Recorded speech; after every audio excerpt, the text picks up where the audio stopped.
નમસ્કાર. ક્યારે એવું વિચાર્યું છે કે જે માણસનું મોઢું હસવાનું નામ જ ના લે એ આખી કોમેડીનું કેન્દ્ર બની શકે?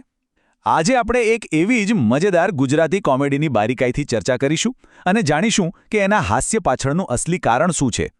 તો તૈયાર થઈ જાઓ, કારણ કે આ સફર ખૂબ જ રમૂજી રહેવાની છે. ચલો, તો આ આખી મજેદાર વાતને સમજવા માટે આપણે આ 5 ભાગમાં આગળ વધીશું. આનાથી આખી કહાણી બરાબર મગજમાં બેસી જશે. તો ભાઈ, કહાનીની શરૂઆત થાય છે આપણા મેઇન કેરેક્ટર વાઘુજીથી. હવે એ ભાઈ છે ને એકદમ અજીબ સામાજિક મૂંઝવણમાં ફસાયા છે. જવાનું છે એક મરણ પ્રસંગે અને બસ અહીંથી જ આખી કોમેડીનો ખેલ શરૂ થાય છે. આપણે બધા જ ક્યારેક ને ક્યારેક આ સ્થિતિમાં મુકાયા છીએ, ખરું ને? વાઘુજીને એકલા જવામાં સંકોચ થાય છે અને એમની આ નાનકડી ચિંતા છે ને એ જ આખી વાર્તાને એક એવો મજેદાર ટ્વિસ્ટ આપે છે કે એમને પોતાના દોસ્તોને ભેગા કરવા જ પડે છે. હવે આ શબ્દ જુઓ, લોકાચાર. આ આખી વાર્તાનો જીવ છે એમ કહી શકાય. આ ખાલી એક રિવાજ નથી, પણ એવું સોશિયલ પ્રેશર છે જે વાઘુજીના આ આખા વિચિત્ર મિશન પર ધકેલે છે. એ આપણને બતાવે છે કે ક્યારેક આ સામાજિક જવાબદારીઓ આપણને કેવા કેવા કામે લગાડી દે છે. અને હવે એન્ટ્રી થાય છે આ કહાનીના અસલી સિતારાની, હરી. એક એવો માણસ જેના ચહેરા પર ભૂલથી પણ સ્મિત ના આવે, અને આ જ એની ગંભીરતા આખી વાર્તામાં હસવાનો સૌથી મોટો પોઈન્ટ બને છે. ખાલી આ વર્ણન તો જુઓ, બળી ગયેલા કોલસા જેવું મોઢું. વિચાર તો કરો દોસ્તો, જે રીતે એનું વર્ણન કરે છે ને એના પરથી જ ખબર પડી જાય કે હરિભાઈ કેટલા ગંભીર હશે.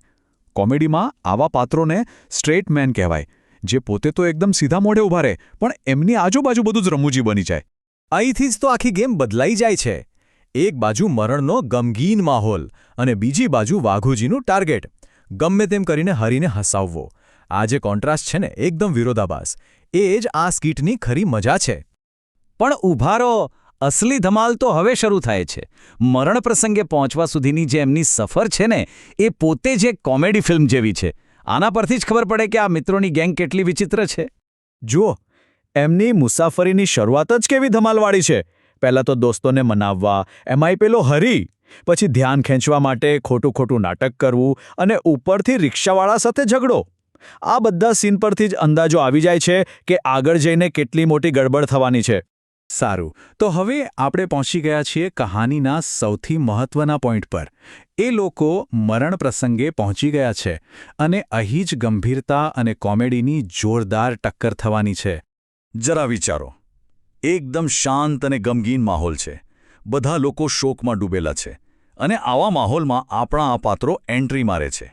આ જે ગંભીર માહોલ છે ને એને બરાબર અનુભવો, કારણ કે બસ થોડી જ વારમાં જે થવાનું છે એ આ આખી શાંતિનો ભંગ કરી નાખશે. અને પછી બસ એક જ સેકન્ડમાં બધું જ બદલાઈ જાય છે. હરીની નજર એક ફોટા પર પડે છે અને ત્યાંથી જ આખી કહાની યુ ટર્ન લે છે. અને આ રહ્યો આખી સ્કેટનો સૌથી મોટો પંચ. મૃતકનો દીકરો જ એના પિતા વિશે કહી રહ્યો છે, અને હરી, જે માણસ જિંદગીમાં ક્યારે હસ્યો નથી, એ ખોટા સમયે ખોટી જગ્યાએ ખડખડાટ હસી પડે છે.